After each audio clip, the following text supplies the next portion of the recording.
Bismillahirrahmanirrahim. Bismillahirrahmanirrahim. Assalamualaikum warahmatullahi wabarakatuh.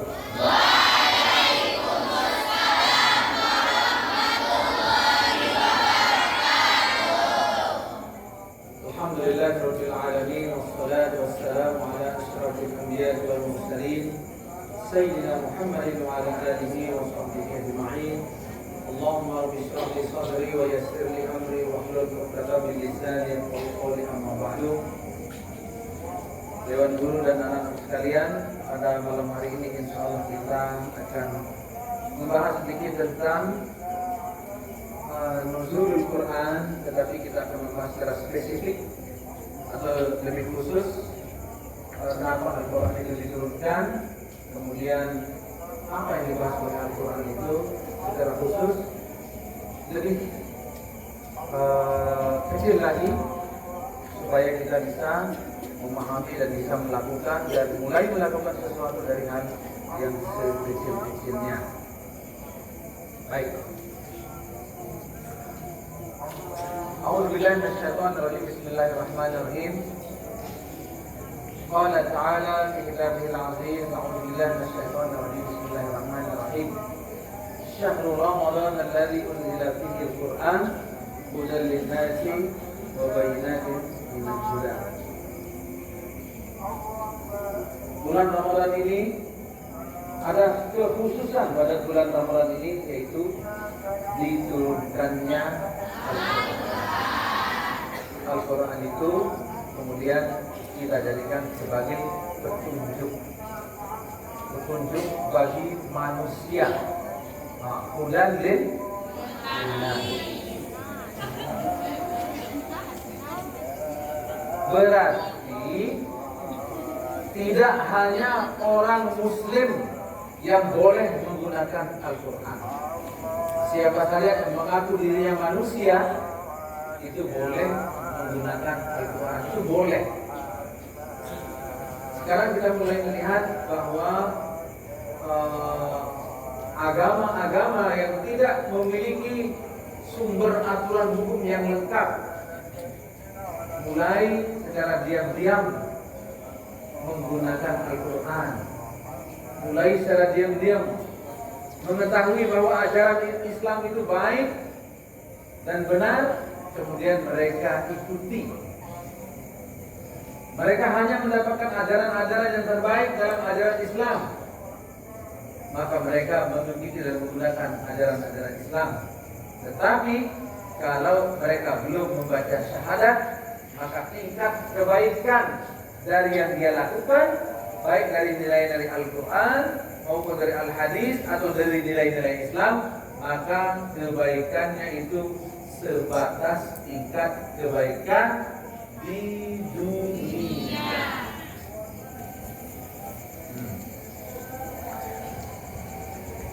Bill Gates, ya, yang menemukan Microsoft, ya, Microsoft.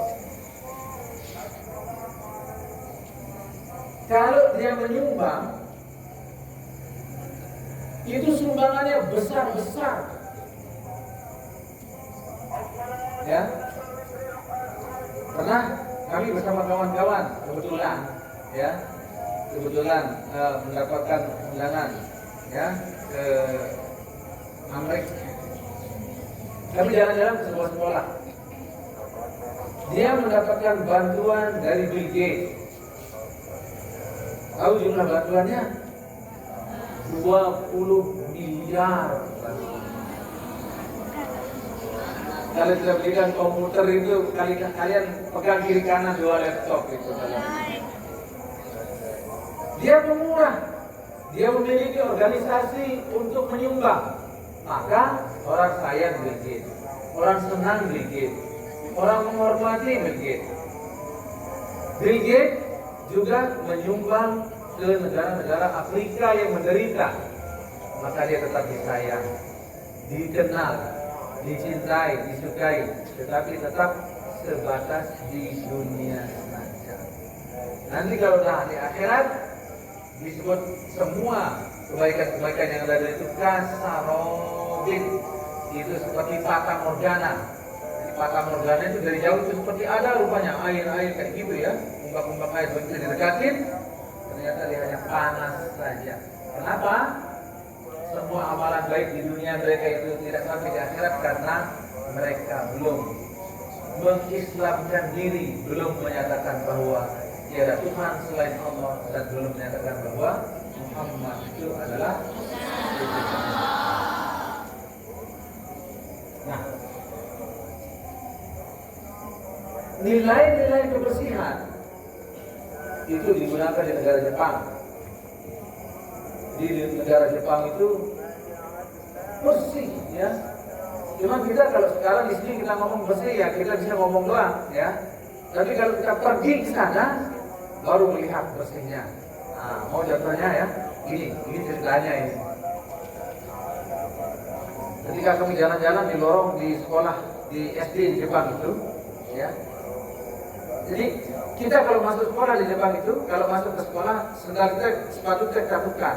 Jadi ada sepatu yang khusus dipakai di dalam ruangan, dan kita masukkan sepatu kita, kemudian kita ambil lagi sepatu khusus untuk dipakai di dalam gedung itu.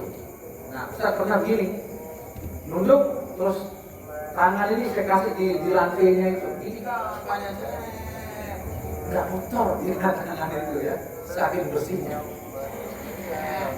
Coba di sini nih, coba di sini. Di sana tuh bersih, sebegitu bersihnya. Ya, jadi kalau kita cari butuh rokok itu sulit, ampas-ampas permen itu sulit. Apa mereka tidak membuat sampah? Mereka buat sampah. Mereka buat sampah di kelas, tapi begitu selesai dia bersihkan sendiri. Ya, karena dulu pernah kita ingin mengadakan kegiatan lulus di 15 menit sebelum pulang itu pembersihan. Di sana anak-anak Jepang itu juga makan dalam kelas. Ya, makan-makan dan sebagainya, tapi tetap mereka disiplin membuang sampahnya di dalam kelas. Begitu selesai, seluruhnya bergerak membersihkan dan tidak ada lagi yang kotor. Nah, kalau di sini penuh kelas-kelas itu dengan segala jenis sampah, ya. Jadi lengkap kita punya ya. Jenis sampahnya yang lengkap ya. Nah, mereka menggunakan nilai-nilai kebersihan. Nilai-nilai kebersihan itu ada dalam Islam. Ketika mereka menggunakan nilai-nilai itu pada diri mereka, yang notabene nilai-nilai itu adalah berasal dari nilai-nilai Islam, maka kebaikan itu juga ada pada diri mereka. Tetapi kebaikan itu batasnya cuma di dunia. Ya. Jadi kita, kalau kita ramai, kita Allah betul-betul iman, Allah betul-betul iman, sifat ini wasa'ih kasir. Gitu ya.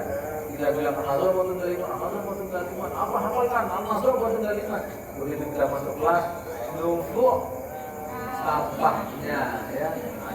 Jadi kita masih terbelakang menerapkan nilai-nilai Islam yang ada di tempat kita. Ini salahnya siapa? Ya salahnya kita, ya.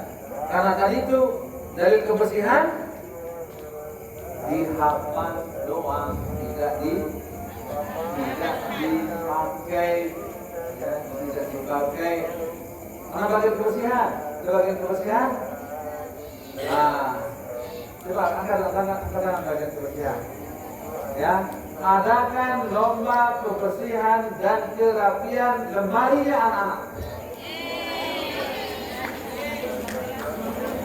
Ayah, sediakan hadiah untuk anaknya yang paling bersih lemarinya, paling rapi lemarinya, paling harum lemarinya. Ya, siap-siap ya minggu ini ya. Ya, nanti yang menang ya. Ini langsung perintah kepada ayah, siapkan hadiah untuk anak-anak kita.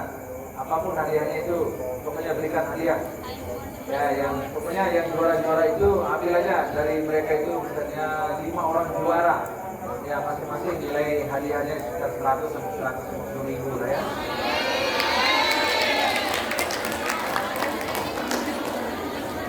Kalau program yang Mami sebutkan ini tidak dilaksanakan, bukan salahnya Mami, salahnya bagian kebersihan. lihat adalah dari ayat kelima.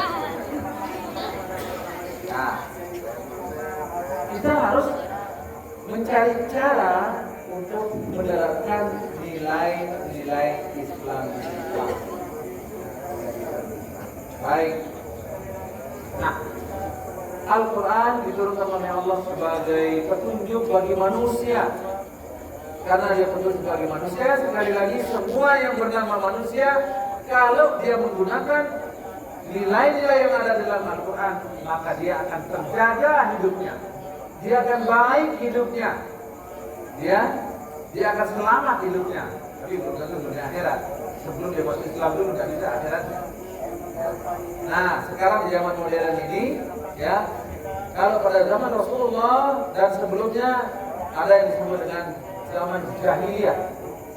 Kalian tahu apa maksudnya zaman jahiliyah? Apa? Apa maksudnya mereka disebut bodoh? Apakah mereka tidak bisa matematika? Apakah mereka tidak bisa berdagang? Apakah mereka tidak kaya?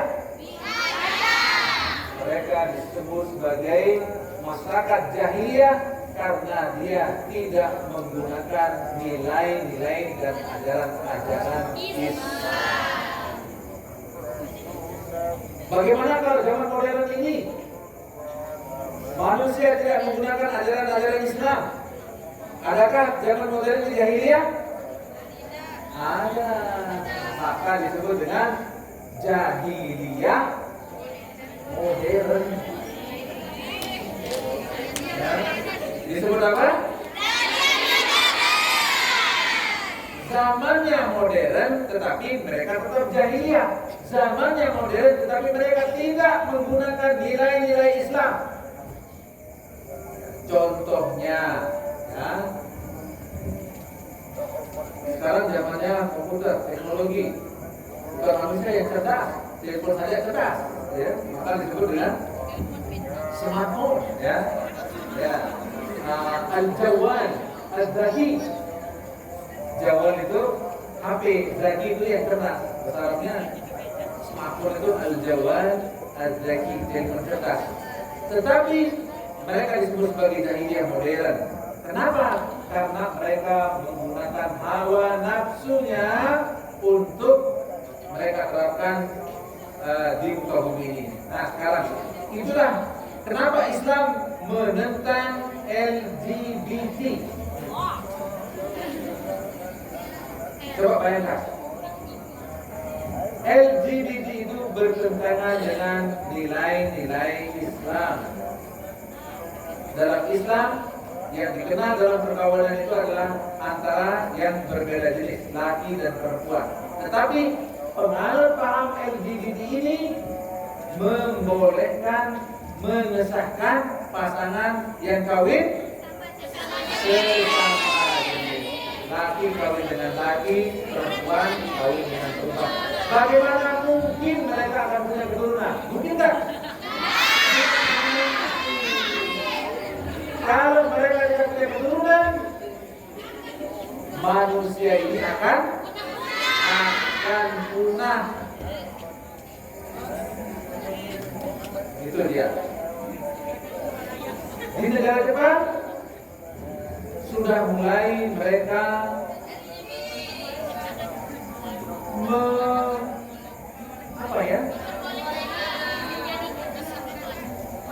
mereka tidak mau kawin. Ya, mereka tidak mau kawin. Apa yang terjadi? Maka jumlah kelahiran di negara Jepang itu menjadi turun. Mereka sudah mulai khawatir, ya, dalam 30 tahun lagi orang-orang Jepang akan habis karena mereka tidak mau kawin, dan yang akan menjadi penduduk asli Jepang nanti adalah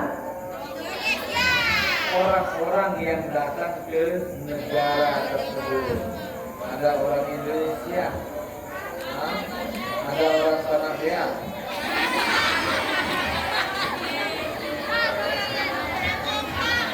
ya, ada orang Cina. Cina banyak sekali di Jepang gitu, ya, orang Cina yang belajar di sana itu, ya.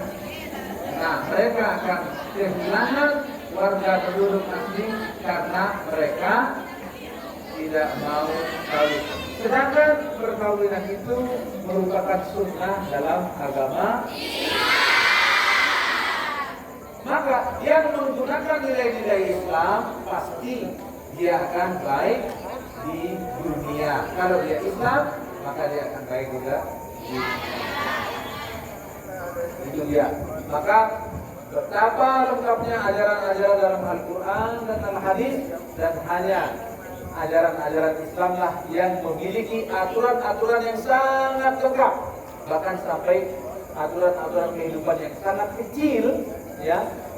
Kecil itu misalnya apa? Alat tidur saja diatur dalam Islam, cara makan saja diatur dalam Islam, cara berjalan saja diatur dalam Islam. Begitu lengkapnya agama kita dengan peraturan-peraturan yang terbaik, yang kalau diikuti akan membuat manusia itu menjadi nah, sekarang ini itu secara umum akan saya bahas sedikit saja yang lebih khusus, ya. Jadi Al-Quran itu diturunkan untuk diapain?